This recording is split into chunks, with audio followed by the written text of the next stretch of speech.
Attention, you're listening to the Todd Huff Radio Show, America's home for conservative, not bitter talk radio. Be advised that the content of this program has been documented to prevent and even cure liberalism, and listening may cause you to lean to the right.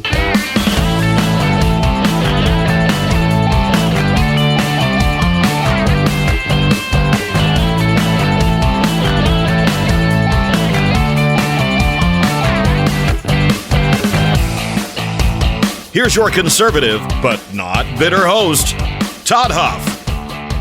Well, that is right, my friends. Hour number 2 of America's home for conservative, not bitter talk. I'm your host, the ever so benevolent Todd Huff. Behind the microphone here, it is my deep honor and pleasure to be here with you today. By the way, what do I want to get to here today? I want to talk a little bit about the state of the Democrat. Listen, I know there's a lot going on. I actually feel like I don't know. It's sensory overload almost. I mean, you probably saw the news that there were a couple of Chinese nationals who were arrested or caught that had a type of a fungus that could be used as a bioweapon, allegedly, reportedly, on the U.S. Food supply, which raises all sorts of questions. You might have seen that. You know what's happening between Russia and Ukraine.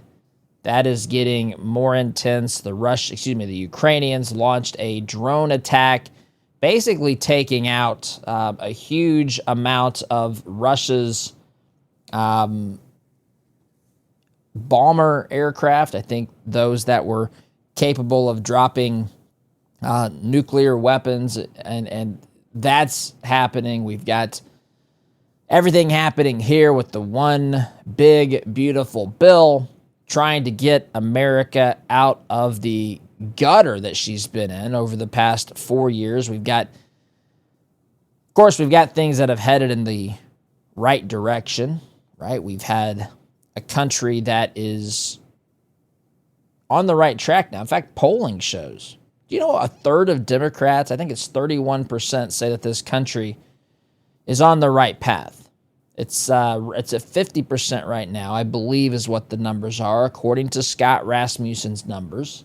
75% of Republicans, I believe, think that this country's on the right track. So there's good things out there, but we've got, you know, the terrorist attack in Boulder, Colorado. We've got, did you know, by the way, ICE arrested a suspected Al-Qaeda operative in Philadelphia? So that happened. We've got Tom Homan out there talking about a possible 9/11 style terrorist attack. I mean, none of this stuff is surprising. It's a lot to deal with constantly. So, you know, I try to talk about these things. I try to give perspective and you know, I don't want to add to the heaviness. I want to talk a little bit today about some things that, I don't know, have made me chuckle a little bit. And one of those things includes a Democratic strategist who says the party should try to more or less find the equivalent of a liberal Joe Rogan. And they've actually even mentioned the name of somebody that could fit that mold, they think.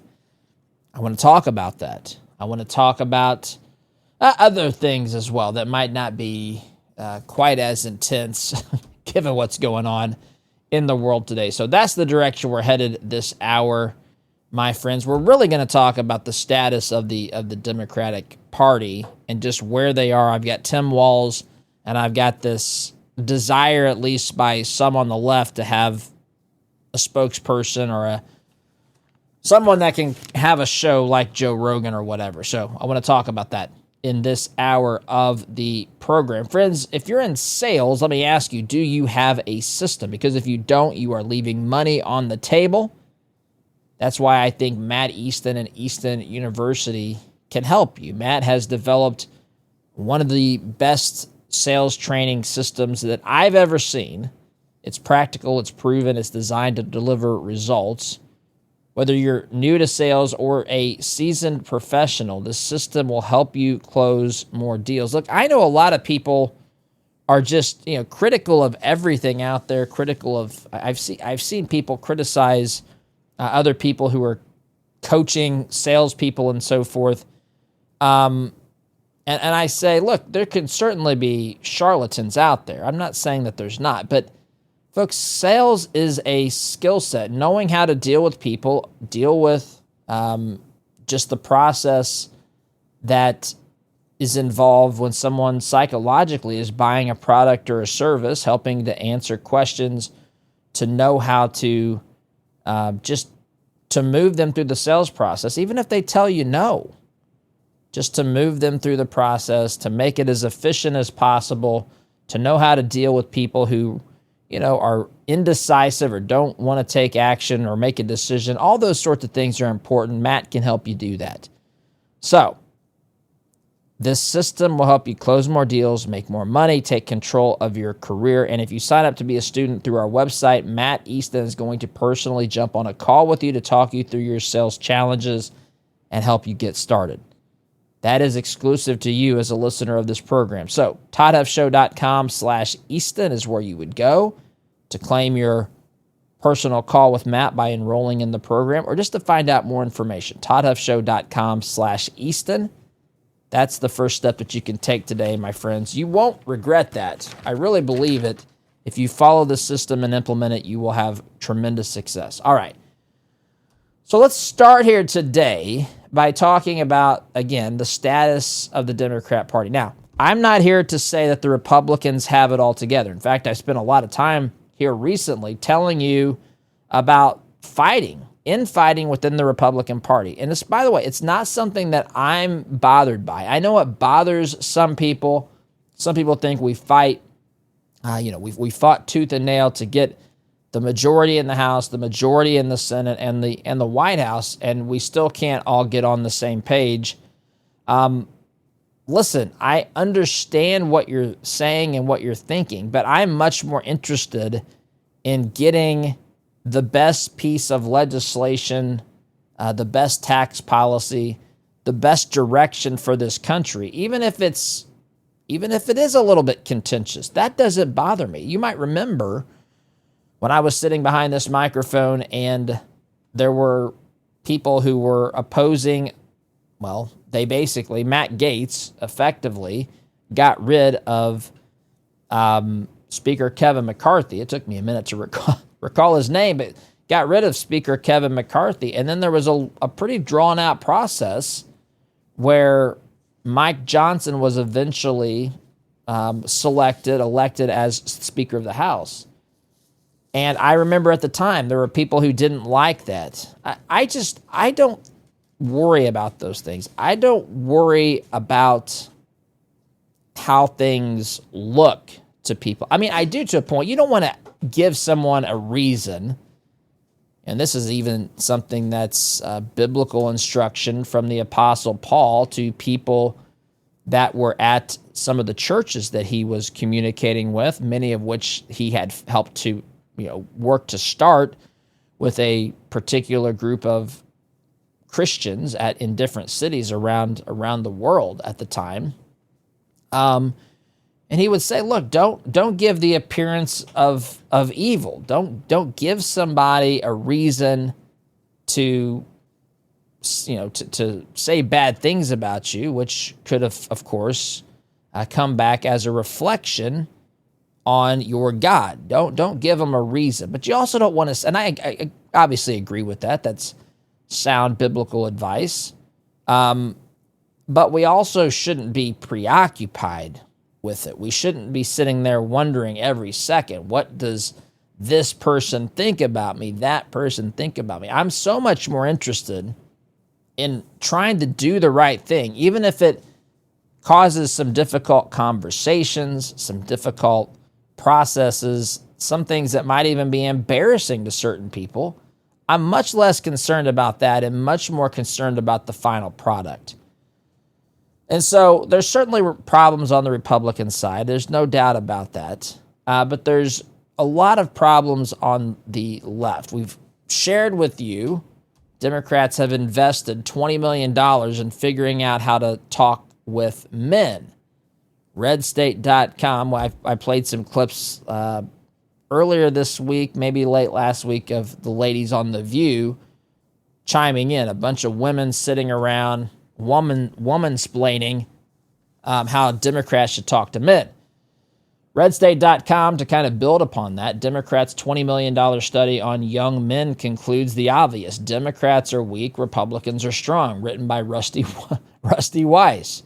Democrats allocated $20 million to study how to reach out to young men in America, only to arrive at conclusions many are calling painfully predictable. This is the case oftentimes with some of these stupid studies. I have some people out there who say, the data shows this. Listen, there's certainly important to understand and to manage, understand, to track data of certain things. But there's certain things I don't care what the data says. For example, I don't need a study that says infidelity is unhealthy for marriage. Now, there's some clown out there. I guarantee you there is some study that someone has done, probably with U.S. tax dollars, that has found that infidelity is good for husband-wife relationships. That's absurd, but I'm almost certain that it exists. That's why I don't care what some of these studies say, because they can be made to say a lot of things that are just simply not true. I don't need a study to determine if I want to if I want to be free. I don't need a majority of people to say freedom is good in order for me to say that I want my freedom. It's just foreign to my way of thinking. I certainly have been wrong a couple of times in my life. But in general, I think about issues, come to my own conclusions, and certainly will entertain stuff like other people's opinions, what they are, but I'm not eagerly seeking the approval of other people's opinions, right? I mean, we talked about biblically, some things here, but that's something else. We're to be people who seek the approval of God and not from other people, right? I mean, we shouldn't live our lives trying to say, oh my goodness, what's the neighbor think about me? What do the Democrats think about me? What does this, that? But that's how politics is operated. They spent $20 million, which of course in one sense is a lot of money, and another sense is, just a drop in the bucket as to what's spent on this sort of nonsense, politics and political parties and campaigns and everything else. But anyway, of course we know that real men are drawn to conservative principles, and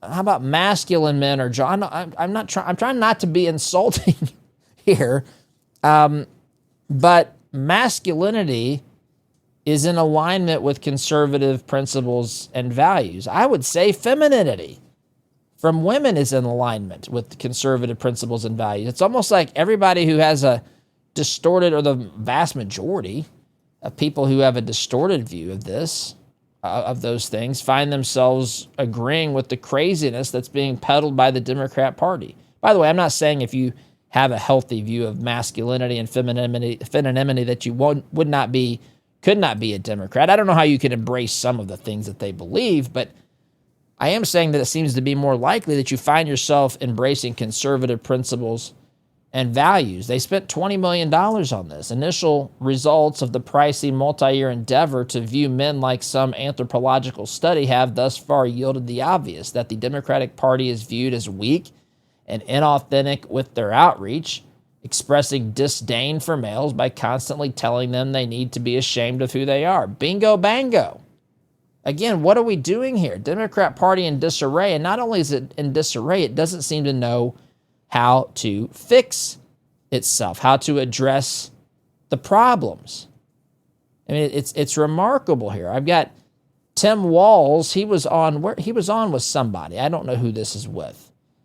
And he's talking about a conversation he had with his son Gus, regarding his opinion about why young men like Trump. I think Trump won young men by 28 points It might have been young white men, but it was young men. It could have been young white men. I just read this earlier today. 28 points. I don't know what the numbers were specifically, but that basically means, a 2-to-1 ratio is roughly, what is that, 65 to 35 or whatever, 66 to 33. That's a 33-point difference. So you're looking at something in the vicinity of that, getting close to that. 2-to-1 could yield about a 28, not quite, but around a 28% difference. And Tim Walz thinks he has the answer for why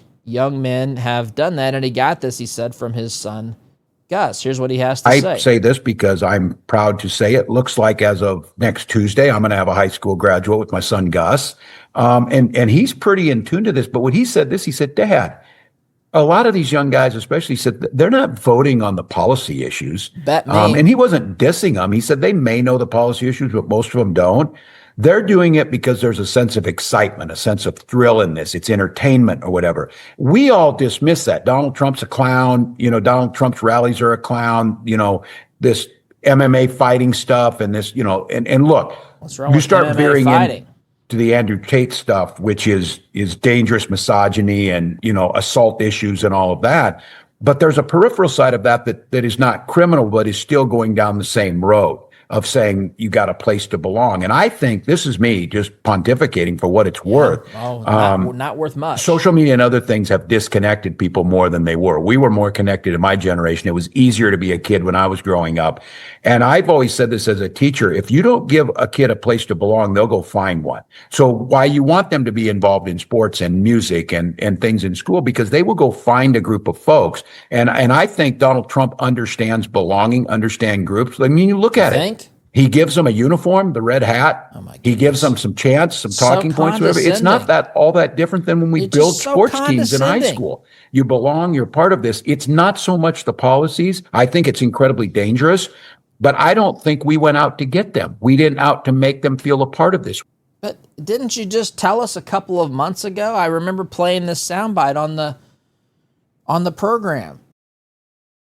Didn't you just tell us, Governor Walz, that you were added to the ticket to tell how did you phrase it? I'm not gonna get this exactly right, but you can check this, Google this, and it'll be something close to this. You said that you gave white men, I don't know if you said white. I think you did say white, but I'm not sure. You gave white men who cared about fixing their pickup truck and who cared about football a reason or an excuse to vote for Kamala. It's very close to that because I remember talking about this. So now you've got a study out here conducted by your lunatic party, and the study found that Democrat men are weak, and the people leading the Democrat Party are, deceptive, and that Republican voters, Trump voters, are people who believe in strength and, I would say, traditional masculinity. You guys are having to figure out how to make it look like you're masculine. Listen, I'm not saying you got to go up on stage and pound your chest, but why, by the way, why attack MMA? Are you certain that you know the difference between MMA, Mr. Walz, and WWE wrestling? Are you confusing the two? I mean, I know Trump goes to UFC matches, UFC fights, and back in the day, Trump has been involved with the WWE. It used to be WWF when I was a kid, World Wrestling Federation, but that was an acronym that had been taken over or owned by or whatever, the World Wildlife Foundation or some such thing. Now it's WWE. Do you know the difference? Do you know the difference between Hoist Gracie and the Junkyard Dog? Do you know the difference between Hulk Hogan and Brock Lesnar? Now, that's actually an interesting one because Lesnar was a wrestler, but he also fought in MMA. You know the difference between Anderson Silva and Ricky the Dragon Steamboat, Mr. Walz? It doesn't sound like you do to me. And it's just interesting. They They think that they know. They're just grasping at anything that might have the slightest bit of resemblance to an explanation as to why they've been thoroughly whipped when it comes to winning the male vote. And instead of actually trying to think about their policies, he's condescending here. The people that, these young men, they want to belong. They want to be a part of something. My son Gus told me they don't know about the policies. We're the ones that know about policies. Those idiots that voted for Trump, they don't know anything about policy. They just like that they can put on their uniform and chant. You kidding me, dude? You can't be serious. You truly can't be serious. I mean, have you watched a Democrat rally? I mean, you've been at these Democrat rallies.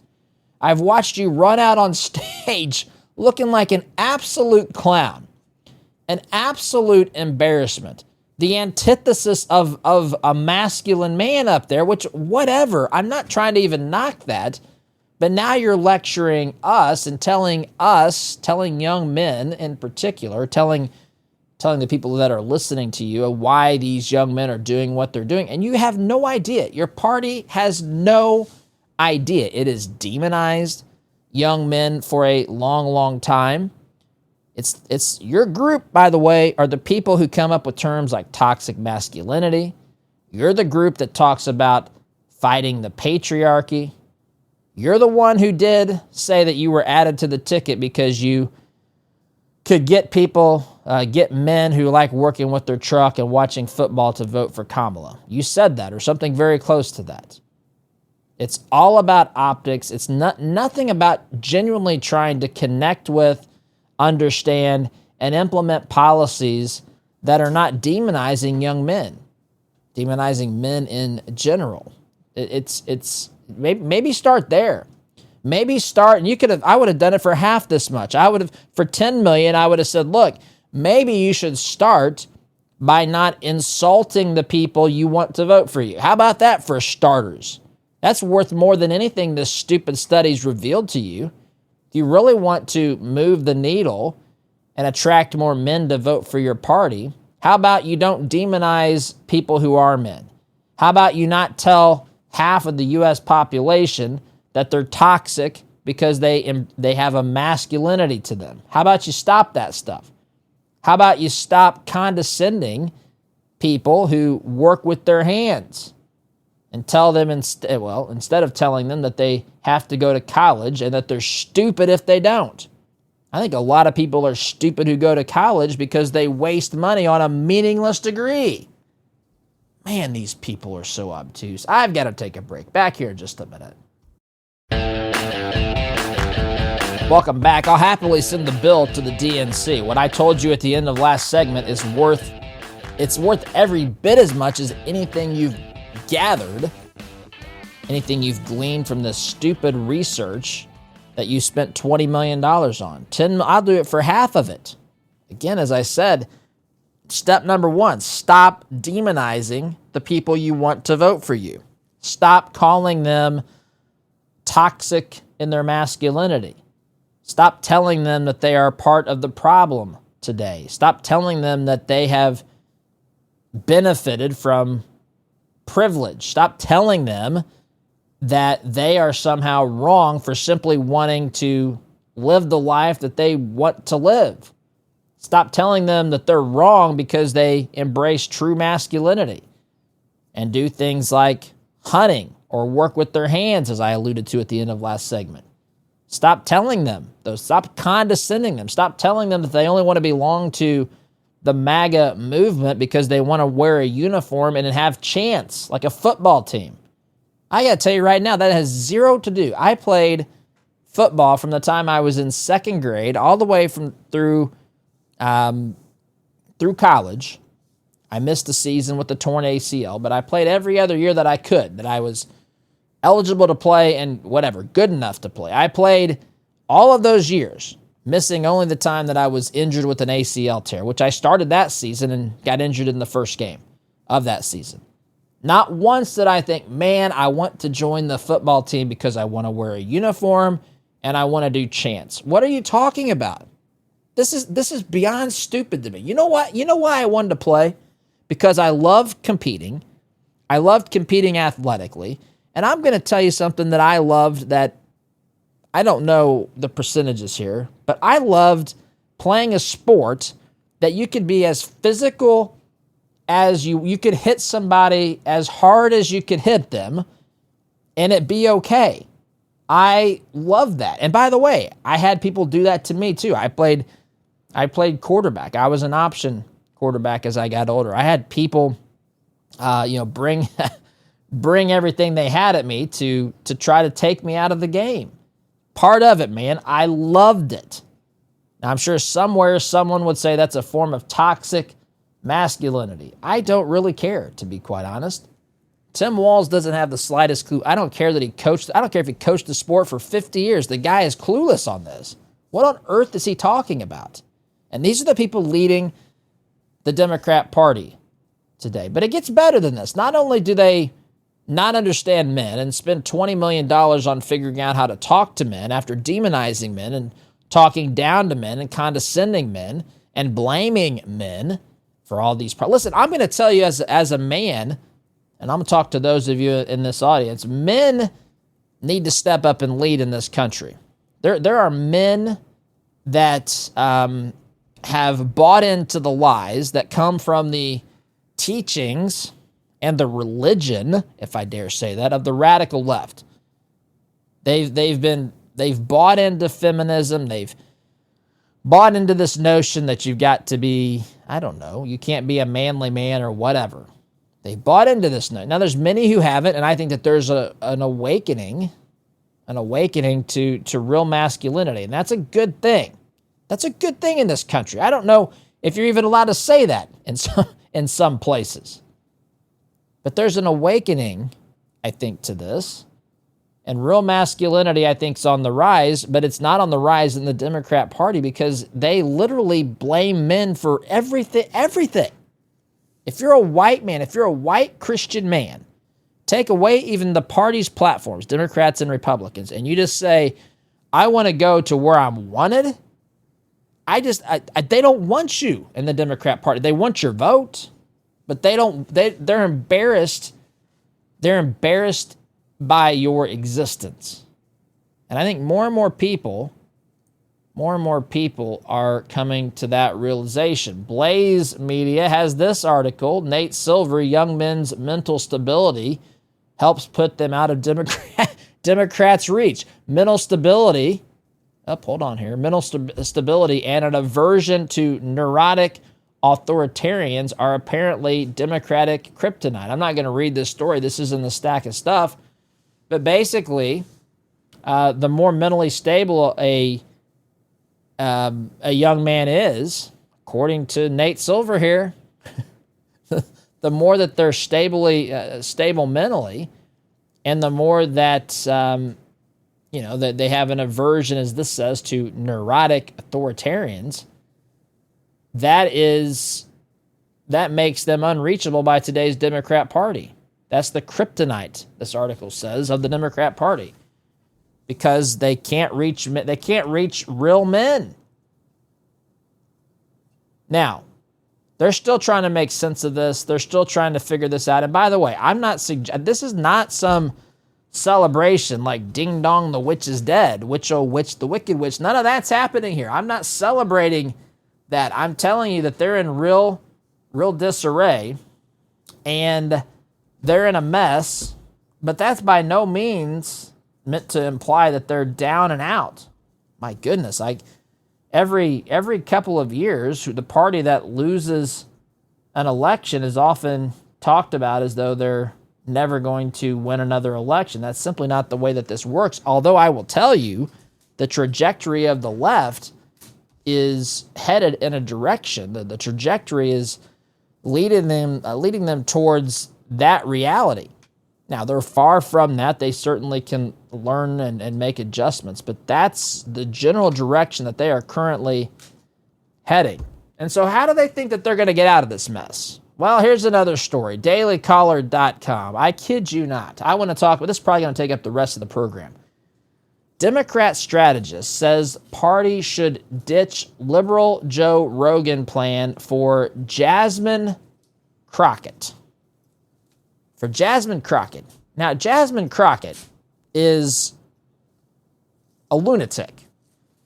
Jasmine Crockett, if they're trying to bring in the male vote, they're not going to do that with Jasmine Crockett.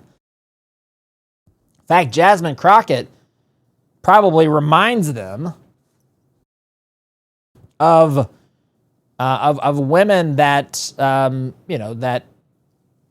candidly, their behavior is repulsive to men. This sort of thing. Democratic strategist Max Burns suggested in an op-ed published in The Hill on Wednesday that Democratic Texas Representative Jasmine Crockett is one of the Democratic Party's rawest and most watchable communicators.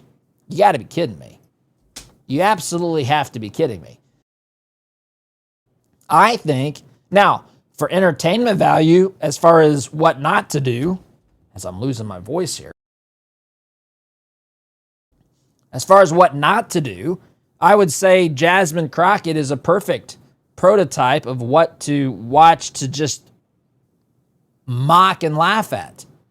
As far as the behavior, the language, the words that she says, it's unbelievable that they think that this is the direction the Democrat Party needs to go.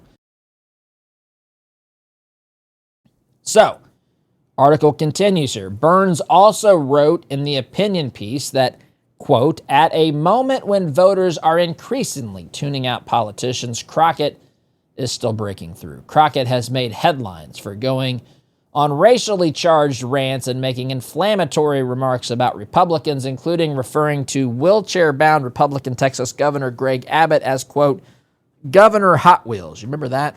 She did do that, by the way. It's hard to walk a mile in America's political media industrial complex these days without someone asking me about Texas Representative Jasmine Crockett, Burns wrote. Whenever I write about the future of the Democratic Party, often, my inbox inevitably fills with enthusiastic Democrats urging me to watch compilations of Crockett's most viral comments, some of which boast view counts in the millions. Yeah, well, a lot of Republicans watch those too and roll their eyes at the absolute absurdity and stupidity of the things that's being uttered over there. But the TV ready former public defender exploded onto the national scene this year as one of Democrats' rawest and most watchable communicators, Burns wrote further. Democratic National Committee Vice Chair David Hogg went as far to declare her as the future of the Democratic Party. On Sunday, Fox News anchor Trey Gowdy devoted an entire segment to denouncing her rise to prominence. At a moment when voters are increasingly tuning out politicians, Crockett is still breaking through. Democrats are about to blow millions of dollars on an almost certainly futile effort to build a, quote, liberal Joe Rogan, when they should be studying how Crockett's unlikely path to Washington shaped her hugely popular message. As one of the few party figures who can speak with authenticity, you got to be kidding me. Are you from this universe, buddy? To the millions of voters who lost faith in the Democratic Party after 2024, Crockett should be playing a lead role in reshaping the party's 2026 message. Do Democrats see what they have? This is not satire, my friends. I have to take a timeout. Quick timeout. Back in just a minute. I can't believe the words that I'm reading here. Do Democrats see what they have in Jasmine Crockett? I hope they do see it. I hope that they make Jasmine Crockett the spokesperson for the party. If they think that Jasmine Crockett is going to appeal to people who have already turned away from the Democrat Party, they are mistaken. She's going to drive other people away from the Democrat Party. She only appeals to the people who want to see certain, one-liners. They want to see Democrats disrespecting Republicans and, just involved in being dramocrats. I mean, she's a perfect candidate for that. But if you're trying to appeal to rational people, appeal to men, I'd go for it. Have at it. Have at it. In May, the New York Times, going back to the article here, reported that liberal strategists were proposing a variety of projects to help Democrats, quote, find the next Joe Rogan as part of an effort to get their messaging across to voters. Rogan's podcast, The Joe Rogan Experience, is viewed as being especially popular among young men. President Donald Trump appeared on an episode of Rogan's podcast in October, which has since gained millions of views. Crockett's brashness may strike some Beltway stiffs as rude or disrespectful. It strikes anyone who has the slightest bit of decency as rude or disrespectful, I would add. But it's actually a powerful reflection of the alienation of millions of Democratic voters feel, including the 7% of black men and nearly 10% of non-white young people who gave up on the party after the last election. Burns added, to those voters, Crockett's passion doesn't look disrespectful. It looks appropriate to a moment where most Americans are paying more for everything from groceries to medicine. Why do you think that is, Mr. Burns? Why do you think that is? Those things are changing. Have you not paid attention to economic indicators? The economic indicators in the first 4 months of Trump's presidency are absolutely headed on the right path. I wonder what you were saying about inflation when Biden had that ramped up to nearly 10%. You've got to be kidding me. You got to be kidding me here. Anyway, he says that while the prices of things are going up, while Donald Trump's Department of Justice tears away civil rights protections, root and branch. I'm not going to read more of this article. I am going to point out. What there's two calls here. One, he's calling for Jasmine Crockett to be, I guess, the modern rock star spokesperson for the Democratic Party. I say have at it. I say give her the limelight. Give her, AOC, Ilhan Omar, step back, let them run the show. That's going to be a wonderful thing. They're not, first of all, they're going to further alienate men, number one. And secondly, they're going to further alienate other reasonable people. These are highly, I would say, first of all, they are extreme radical leftists, number one. Number two, they're just, they're very, to certain people, they're incredibly unlikable because of their behavior. I think AOC is much more likable than Jasmine Crockett. I just, man, it's something else. Anyway, but so that's, they're trying to find a face, a spokesperson, a leader for the party. But in addition to that, you've seen them hint at having a liberal Joe Rogan, which we've maybe hit on as well. A couple of things that I want to say about that, being someone who's in the business here, the talk business. Our program, our format's clearly not the same as Joe Rogan's. He has long form interviews, and I think they're 3 hours. I think maybe, I don't know if they're different. I've seen clips of stuff, but I don't watch the program. That's not meant to be an insult. It's just to say that's not what I do with the time that I have, which is fairly limited, especially right now. But anyway, the idea that they can just pick someone and make them a liberal Joe Rogan demonstrates just how little they know about this form of communication. First of all, nobody picked Joe Rogan and established him as some successful podcaster. He built his own program. Sure, he had the benefit of, he's been a comedian, he's been on a reality TV, he's been an announcer for MMA fights and all that sort of stuff, connected with UFC. Lots of people like Joe Rogan. He's built this. First of all, you just don't snap your fingers and say you're now appointed to be the next talk show host. Secondly, finding someone on the left to do this is virtually impossible. They've tried this a lot, by the way. They've tried Air America. They fail miserably when it comes to building a equivalent of a talk radio program or a podcast program of leftist ideas, which are, say, very popular, like Joe Rogan. By the way, Rogan used to be liberal. What did they do to this guy? I mean, they had a liberal Joe Rogan in Joe Rogan. Now they don't. Because the more you think and talk about these things, the more obvious it is that the Democrats don't have anything. Liberalism, especially radical leftism, has nothing to offer. They can't talk about ideas. They can't talk about feelings forever. They don't have ideas that they can talk about because they're not built upon ideas. Gotta go. SDG.